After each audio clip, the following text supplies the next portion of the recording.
The LSAT's really weird. It's not like any other standardized test you may have taken in the past. It's not the SAT, it's not the GRE, it's not the GMAT. The LSAT, the Law School Admission Test, is a test not of content. It's not a test of memorization. Flashcards will not help you for the LSAT. The LSAT is a test of a different way of thinking.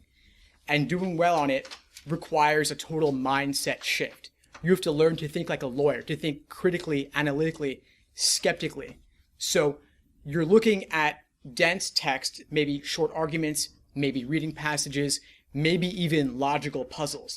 And what you're doing is you're taking general principles and applying them to particular situations. And this comes up in a variety of different ways on the LSAT. The LSAT has 3 different parts: logic games, which are the analytical puzzles. They're kind of mathematical.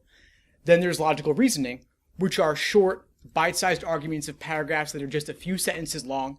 And then you're asked to maybe strengthen an argument or weaken an argument or identify the conclusion within an argument. That's half the exam. 1 quarter is the games I mentioned before. The other quarter is reading comprehension, which is similar at first to what SAT reading comprehension might look like.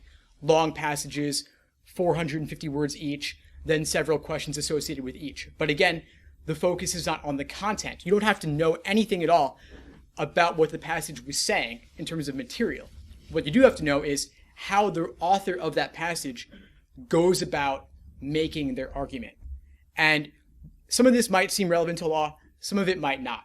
But I assure you that it's all relevant to law, and you'll see that if you ever sit in on a law school class or read a law school case. Because law school cases, you have a real world situation with many different moving parts that you have to manipulate. Imagine like a car crash. One person hits another, but maybe the traffic light was malfunctioning and there was someone else who was speeding through a red light. And so all of those factors come together and you have to parse out and weigh the pros and cons of each side of a case, for example. Thanks for tuning into the show. Please subscribe if you haven't done so already to be notified of new episodes as I release them. And feel free to reach out if you need anything at all as you move forward with your prep. I'm happy to help however I can. In the meantime, I wish you all the best and take care.